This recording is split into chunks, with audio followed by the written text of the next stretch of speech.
Welcome to the Property Management Mastermind Show with your host, Brad Larson. Brad owns one of the fastest growing property management companies in San Antonio, Texas. This podcast is for property managers by property managers.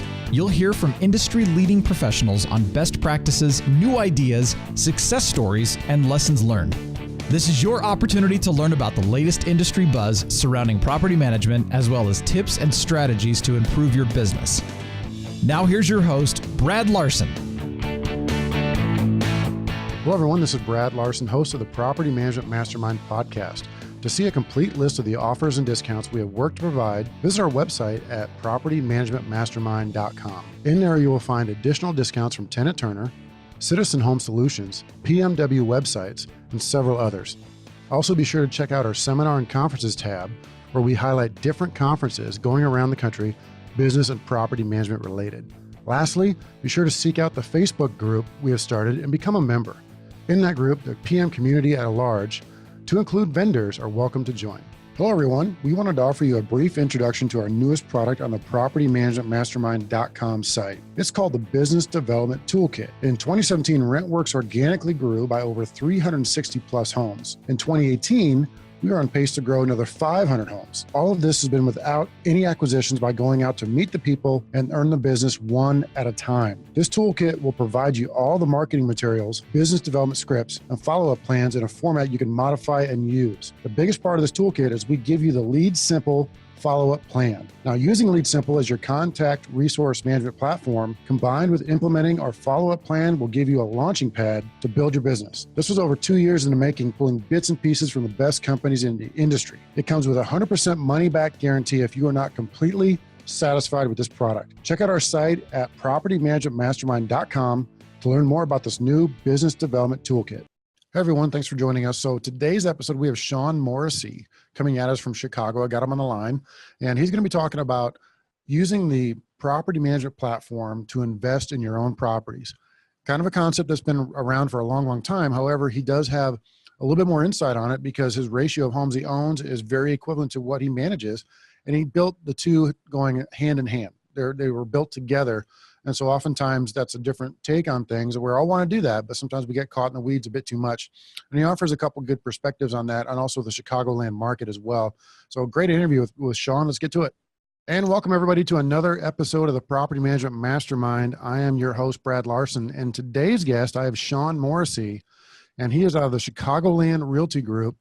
And I wanted to get Sean on because he's got some interesting things to discuss about investing, some podcasting, turning your real estate relationship into becoming a licensed realtor, and then also into a property management system as well. So without stealing a lot of his thunder, Sean, how are you today? I am doing fantastic, Brad. Thanks for having me on.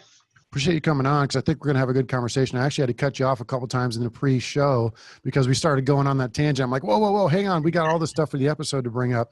Yeah. So first thing I want you to do is introduce yourself a little bit. It's talking about who you are, what you do, kind of your background, and how you get into real estate and into the property management. Kind of give us that whole 3 to 5 minutes. Yeah, you betcha. So, again, my name's Sean Morrissey. I have my own real estate brokerage here in the western suburbs of the Chicagoland area called Chicagoland Realty Group Partners. Let's see. So I got in real estate, it was as early as 2002. I went to dinner one night with my dad, and he broke out this book that was basically talking about how to use investment real estate as a tax shelter, right? And I am fresh out of college, the whole bit. I didn't, perhaps book smart, but not street smart. And kind of dug into that book, became a landlord in 2003. Ultimately decided to get my real estate license in 2006 with the idea that it would make me a better investor, right? Right at the top of the market, right? So that kind of imploded to some degree, but I ultimately hung my real estate license with a Keller Williams brokerage here locally from 2007 to 2011. And then ultimately, because 2010, we targeted so many folks that were underwater on their mortgage and didn't necessarily have to short sale or foreclose on their home, but ultimately rented those houses for them. We started our property management system. That evolved into me opening the brokerage in 2011, in October of 2011. And, here we are about 6.5 years later. And, we've done a lot of single family home property management, We've kind of tested the waters just slightly with HOA management, and I'm not so much interested in that. But at the end of the day, I kind of consider myself a real estate investor, really a buy and hold investor who happens to use his property management systems to help others as well as our own portfolio. So for us to understand kind of the scope of the PM size company, tell us kind of more of the details there. How many homes you manage, staff, et cetera? Yeah, you betcha. So, as of last year, we managed right around 200 properties for other folks. And at this time last year, I had an inventory of roughly 22 properties that I managed, that I owned, that we managed as well. So I guess you could say we were at 222, staff of 5 people. I experimented with the VA route, right? And I actually struggled with it. So I certainly would be interested in folks that might be able to assist me in that run. But at the end of the day, really it was 2 full-time property management staffers and then 3 part-timers. And, what I ended up doing is I sold that portfolio. I actually assigned it to a larger property management firm back in January, just because I wanted to take advantage of our current real estate market and really use those funds to buy more buildings myself and use our property management systems to really supplement that. So that's been kind of the strategy going into 2018, with the idea that really what I want to do is work and live off my own real estate portfolio full time and just use the property management systems we've used for third party individuals to really supplement that and grow from there. A few things out of that I want to bring up is the size of your company is very similar to what we've seen around the national market. That 200 to 400 single family home type management system is very, very common. And one thing I want to highlight out of that first intro is you talk about investing in properties that you own. And this is something that sometimes a lot of the property management company owner operators, they get to forget, is don't forget to start investing for properties for yourself, because you have a business. The business can support the acquisition of the asset. And that's a very key point. And that's, I think, why that's why you built the PM business, is because your mindset was, I'm going to go in as an investor first. I need to have somebody manage the properties. I might as well build up a side business that's going to do that. And this is where you've kind of gotten to this point, and it's an ideal business. I mean, this is the business that a lot of property management company owners want to build, especially where they manage an inventory of homes they own. So let's talk a little bit about that. I mean, let's go deep into that side of the homes you own. That's a great topic. Well, and you know what, let me start off with a story. So back in 2007, right, I went to this, it was a 2 or 3 day camp, right, on seller financing with a guy by the name of Mike Watson, right? And his big mantra was find the highest and best use for real estate based on what it's zoned at and on all that good stuff. But anyway, my point being that while at this conference, the one thing he pointed out to us, and he'd reiterate it every day, was that property management is the most lucrative business in the world, right? And everyone's sitting at this conference just like, why? Like, why? No, you tell your buddy on the street, I'm a property manager. They're usually like, oh, hell no. Like, I don't want any piece of that. And what I have pulled from that over the years is that the reason it's the most lucrative business in the world is because it's the foundation of building long-term wealth in real estate. So, for instance, back in 2003, when I bought my first 2-bedroom, 1-bath condo here locally in the Chicagoland area, ultimately what I did is I used some systems that I just took from a book or two, right? Or I went to some different real estate investment clubs and got some ideas. But then when you have to do your first eviction, right, and things start to hit the fan, you got to figure things out quick. And once you have those few bad experiences, right, with a tenant that make you realize, like, well, now what am I going to do? Or I wasn't ready for this. Not only do you learn quick, but you start to develop systems almost, without knowing so. And you can then utilize those systems for, in this case, what I did for third-party property owners and manage properties third-party. And what I pulled from that, really over the years is not only an improvement of systems, but at the same time, just realizing that it's those systems that are helping me build wealth long-term, so long as I focus on my real estate portfolio exclusively and not necessarily the real estate portfolio of other people, right? So, in my eyes, being a property manager for other people, it's a great job per se, so long as you screen your tenants and your landlords and you know what you're getting into.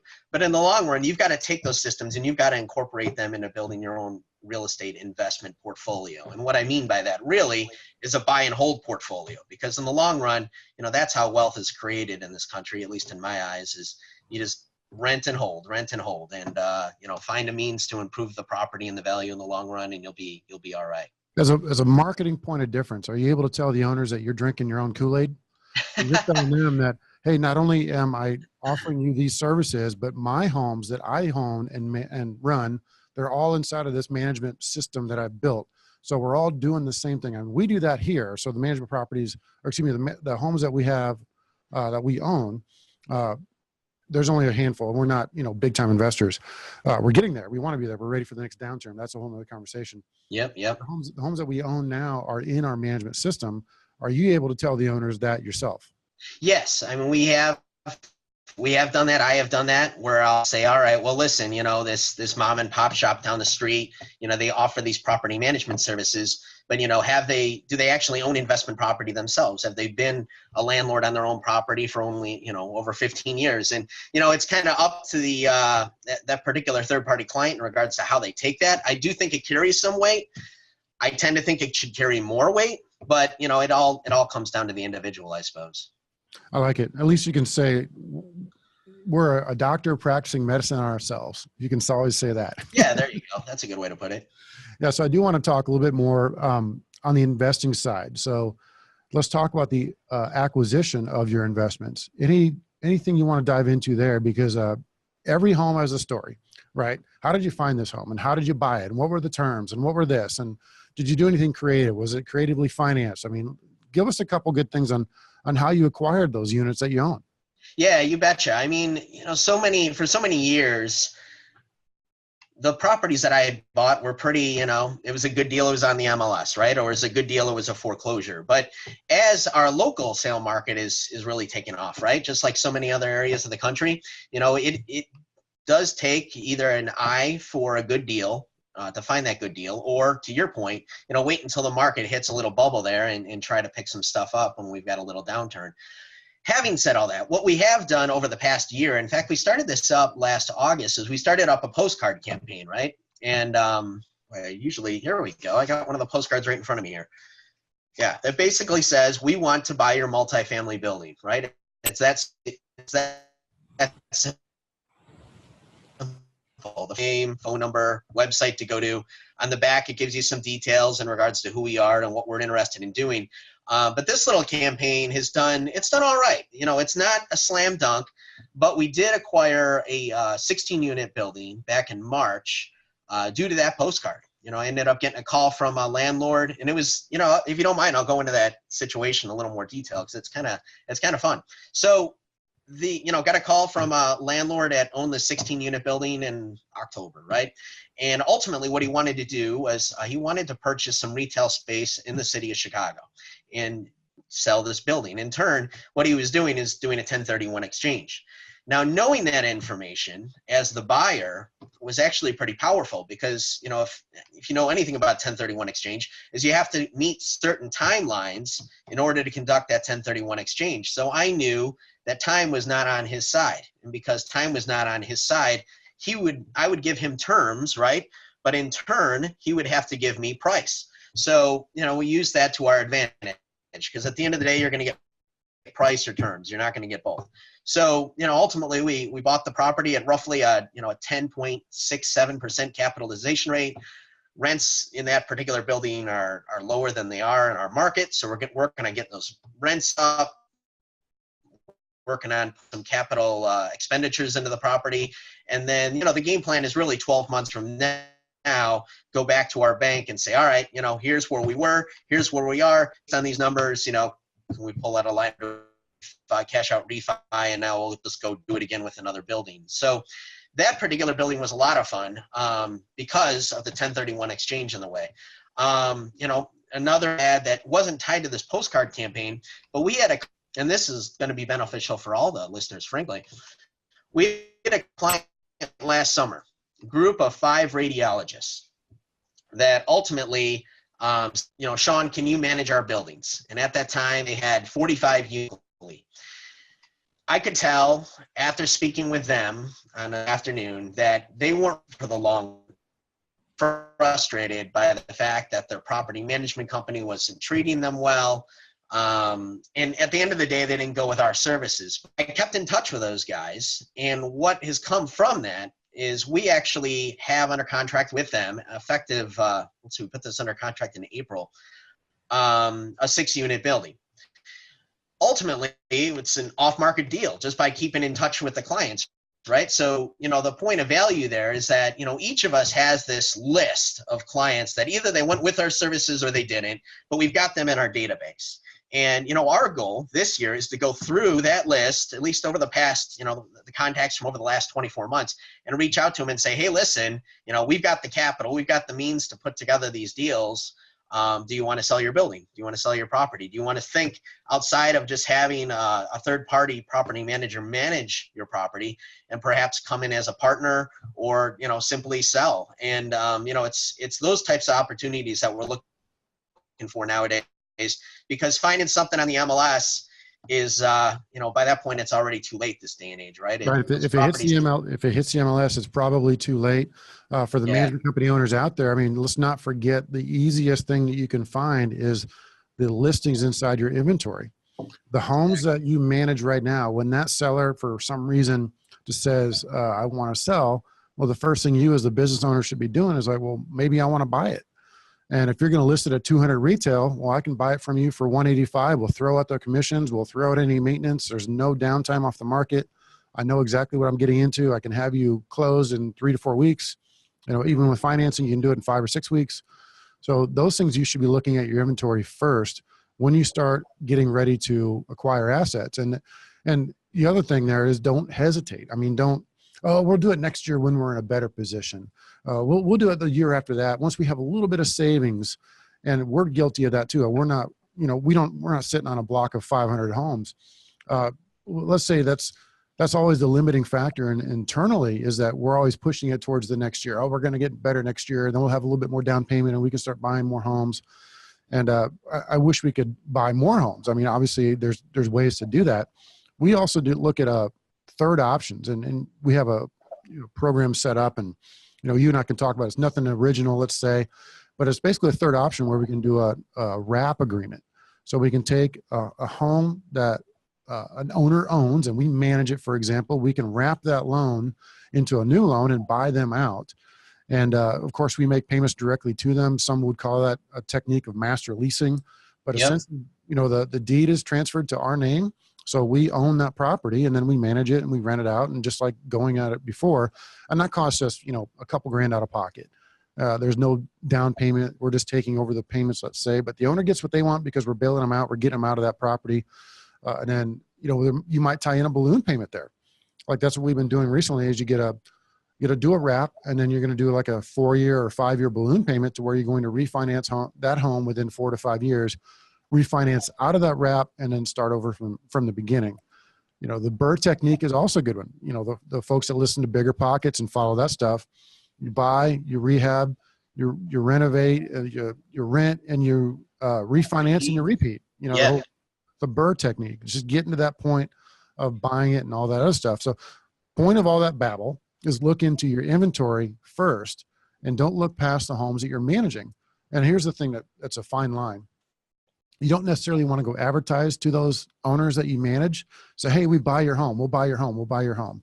That looks like a little bit of a conflict of interest. So you got to be real careful.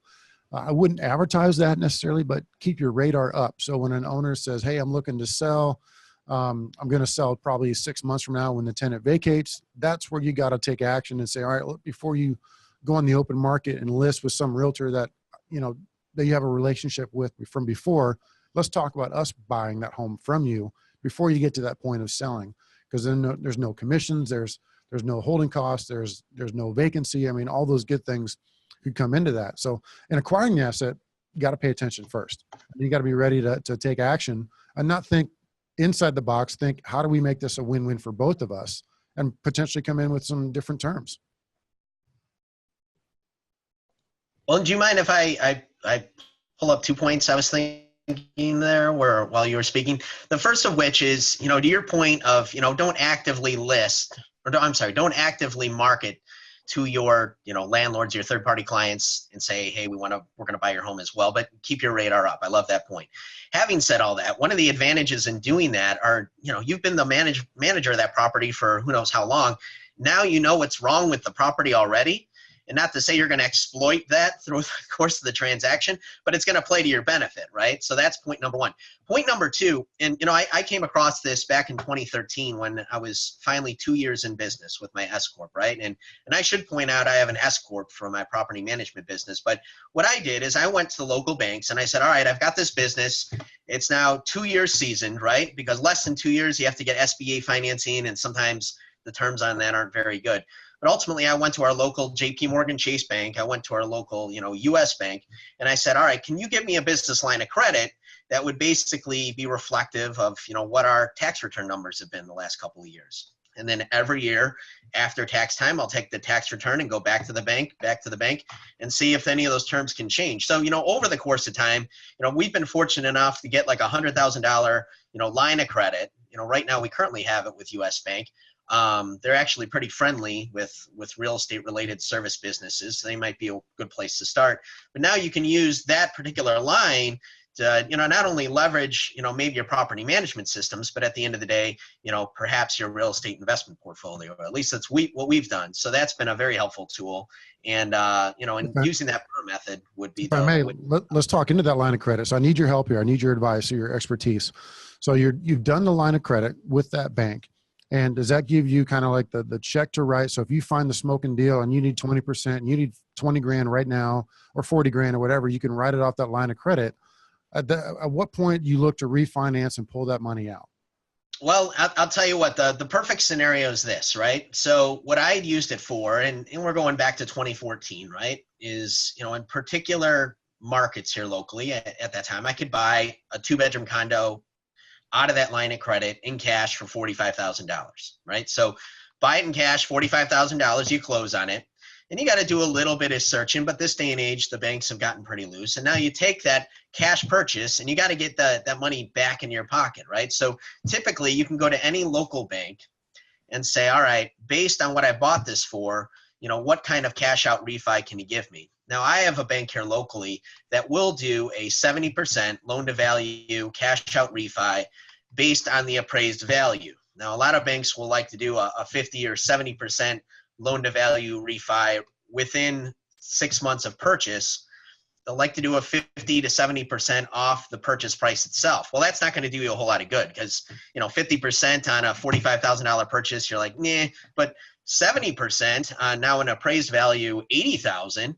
And all of a sudden you're virtually getting paid to buy this particular building. So, or this condo in this case. So, looking for those types of opportunities with a line of credit are huge.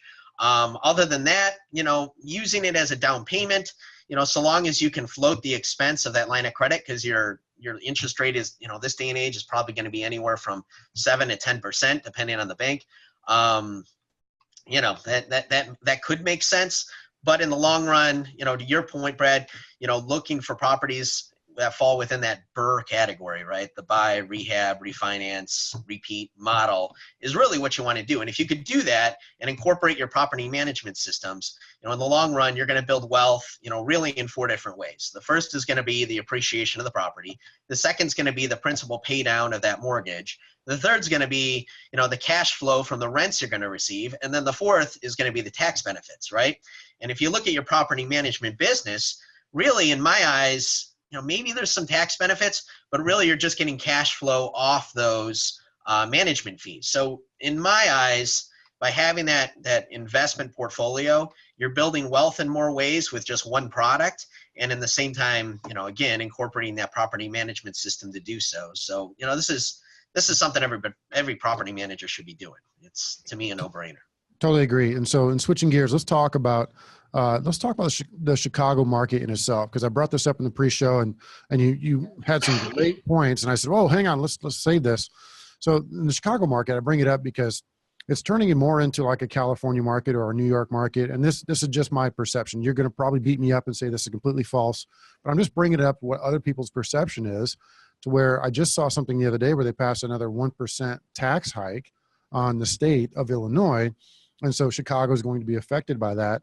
So I just want to kind of have you give us a synopsis of what's going on in the Chicago market and how that might affect the rest of us here in the balance of the U.S.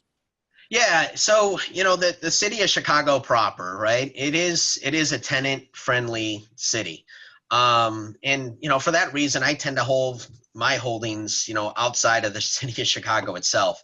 And when you think of a metropolitan area, be it the suburban Chicagoland area, it's strong. I love it. Like it's great. I mean, like we were talking about in the pre-show, I've come across articles recently that have said the Chicagoland market is one of the most undervalued when it comes to rental cash flowing real estate. And I think part of that, deals with really two stigmas that have popped up over the last 5-10 years. And you brought one up, and that's, property taxes and the state needing to float its boat when it comes to its budget. And the second of which is crime, right? I tend to feel that, a lot has been said about the city of Chicago and crime and all that other good stuff. And those types of stigmas have really kept folks from saying, hey, I invest in the Chicagoland market. But when you look at Illinois as a state, just in terms of the location of the U.S. and the fact that, what is it? We've got like the most railroad tracks running through it out of any other state. I mean, the state in itself, just in terms of a location and just in terms of like, just from a location standpoint, is very strong. So, it's one of those states where I tend to feel when the rebound comes for this state, it's going to come with a vengeance. Hence why I still invest in the Chicagoland area, and I just kind of like to invest in areas that I know and that I'm familiar with. But at the same time, too, I think if you were to look at it just from like a rental cash flowing metropolitan area compared to other metropolitan areas that are really getting overvalued at this point, it's one that, I think folks should look into. At least don't discount before you, you go off and you invest in Texas like everybody else, right, Brad? Yeah, one of the things that is interesting about the way money flows throughout the country is sometimes you would think that it's a bad place to own a property would be that area. However, there's always going to be a need, always a need, and it creates another opportunity for property managers. So if it's really stringent, like California's getting, you're going to get people just throwing up their hands and say, I can't do this. I need a manager. Where are the managers? And they start looking to hire. This is why in Australia, for example, I've talked about this before, they have a 70% penetration rate into the rental market. 7 out of 10 people that own a rental property in Australia use a professional property manager, versus here in the States, you're looking at 3 out of 10 that use a professional property manager. And the culture might even be closer to like 80% over there in Australia. And it's almost to the point where the Australians I've talked to, they could be at a cocktail party, and the one person who doesn't use property management to manage their property would be looked at like a leper. Like, what's wrong with you? Why don't you have are you cheap? Are you weird? And what's wrong with you? Versus here, it's kind of like, oh, you use a property manager. Okay, cool. Now we just decided to do it ourselves because we know everything and we're better than you. And so that's kind of the attitude you get from some owners. And it's not all the case, but where I'm going with this is if the renter state becomes more of an issue, more of a thing, more of a real tangible deal to where the state comes in and just makes it so tenant friendly that landlords cannot do it themselves. I mean, they just physically don't have the time. And how's that going to work as well? If you have all these municipalities outside of the main metro, and they all have their little tax brackets, and they all have their little city things that's going on, that makes it very difficult to manage from a distance. And then you have all these deals with tenants nowadays in certain states to where you can't ask this, you have to ask this, you have to let them do this, you can't evict. Then you have rent control. Man, that's a whole nother, issue there coming in. So is the area that you're in now, is any of that going to be pertinent, or it's just kind of it's going to happen across the U.S. gradually? Where do you think about that? Well, rent control, in my eyes, is not something that exists in our marketplace, not at all. But one thing that does exist, which, I've seen the pros and the cons on either side, is a lot of the local municipalities. It really is. Let me take a step back. So when it comes to like, where the state falls in regards to tenant or landlord friendly, it's not so much a state thing. It's more of a local municipality thing, right? So Chicago is its own entity, and yes, it's more of a tenant friendly area in my opinion. But when it comes to the local municipalities, some municipalities have enacted basically a rental regulation program where, for instance, once a year, the city wants to get in there and inspect that particular rental unit. Make sure you got your smoke detectors, your carbon monoxide detectors, GFCI outlets are working, all that good stuff. However, they also want to see that the landlord's doing their due diligence when it comes to an application process, meaning that they're looking for that landlord to do felony nationwide criminal background checks on folks. And there's also a landlord-tenant lease addendum so that the police can get involved if for some reason there's some criminal activity on the property. So that's an example of how our local municipal government of Aurora does this. Now, a lot of these local communities are starting to develop their own type of rental regulation program, assuming that they're home rule and all that other good stuff. And the frustrating part as a property manager is that at the end of the day, every municipality is a little bit different. And, you can maybe memorize 5, maybe 10 municipalities and what they're looking for and how they're going to do their inspections either annually or every other year or whatever. But, when you start to get hit with more than that, it gets a little confusing. Now, to your point, that's also advantageous for the property manager, because now you could say, all right, Mr. and Mrs. Homeowner, you're moving out of state. Well, the village of Aurora in this case requires you to have an agent in place when you move outside of a 30-mile radius, which ultimately really requires that you use a property manager, unless you're counting on your next door neighbor to be there for you for the next 10 years. So, there are different ways where you could play that to your advantage. But really what I would love to see is see our state step in and ultimately say, all right, here's the standard that every municipal government has to meet in order for these inspections to take place. Because at the end of the day, when every municipality is doing their own little thing, it becomes kind of confusing and cumbersome and frustrating. So, that's something I hope we'll improve upon. But, I suppose you can think through it and find different ways in which you can probably generate some property management business off of that. Same thing could hold true with actual property managers. If the state or the locals could come in and put more stringent restrictions on some of them and how they operate and how they handle the monies, that could change the game a little bit as well. So another rabbit hole we could go down is talking about short-term rental management. How's that been affecting up there in the Chicagoland market? Meaning, is there anybody that can make money off of managing Airbnb and VRBO? Question mark. You know what? I have not seen a property management company that has taken that marketplace. We certainly haven't. So yeah, and to answer your question, there probably is some opportunity there, especially when you're talking about near airports, right? Where you've got flight attendants and pilots and, folks like that are only in town for a few days, or air traffic control centers. So yeah, it could be, that's a great point, Brad. It could be advantageous. It's something I really haven't tapped into.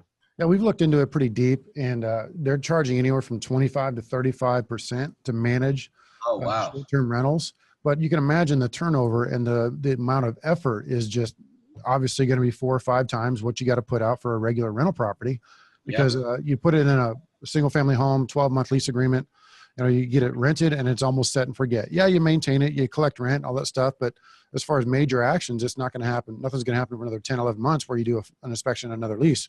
But with them, the rollover is every week, every couple of days. You got to get maids in there, Johnny on the spot. There's a lot of touching. So I just don't know if single family home property management companies that are geared for that want to even go down that tangent. The ones that I've seen out there have really focused on that. Full hardcore. That's all they do is short-term rentals. And I just don't know if there's much call for that in most markets. If you're in a vacation market, that's a great way to go. It's clearly good. You can sell them as a property and rent it out for them.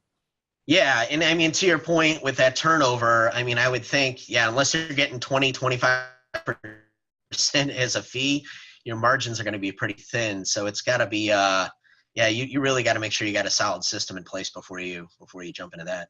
Tell us about your podcast.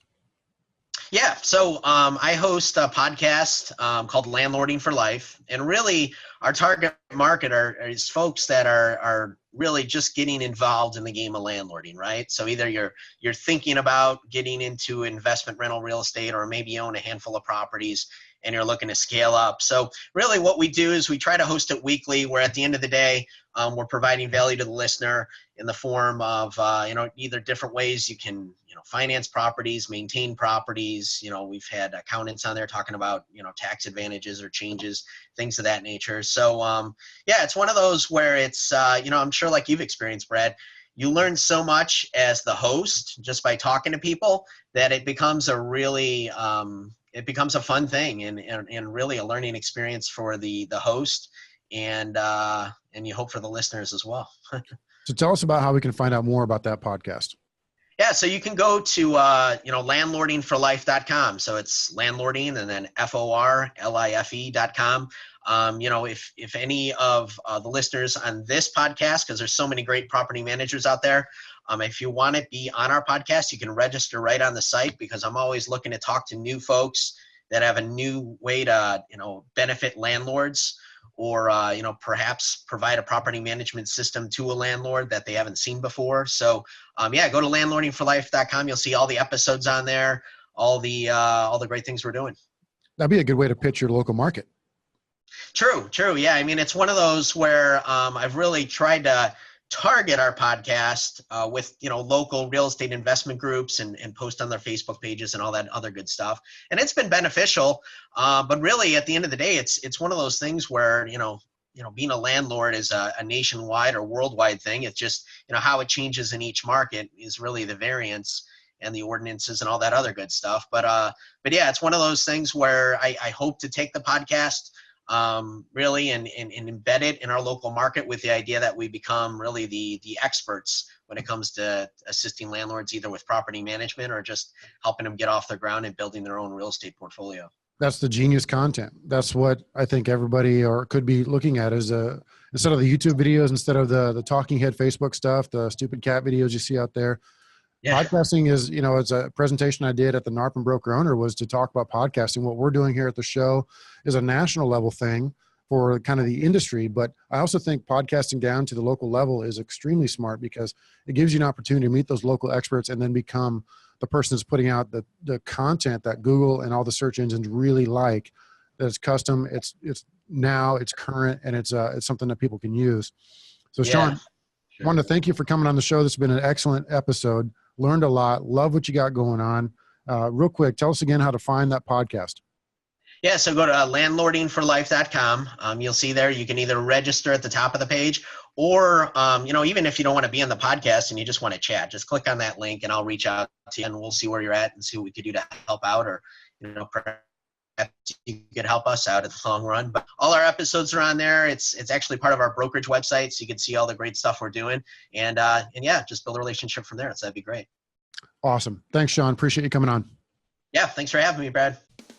This episode of the Property Management Mastermind Show is sponsored by Mark Cunningham of Grace Property Management. Now, Mark has created some amazing products for property management companies. We have implemented his systems and his business income streams into our business here, and I can personally recommend them. If you're in the property management business, I encourage you to visit their website, as you'll definitely find a product that will improve your business. I know Mark personally, and just a small investment to pick up one of his golden nuggets could earn you a return many times over. To learn more, go to propertymanagementsystem.org. Again, propertymanagementsystem.org. And to get a 10% discount on all of Mark's products, use the promo code BRAD, B-R-A-D.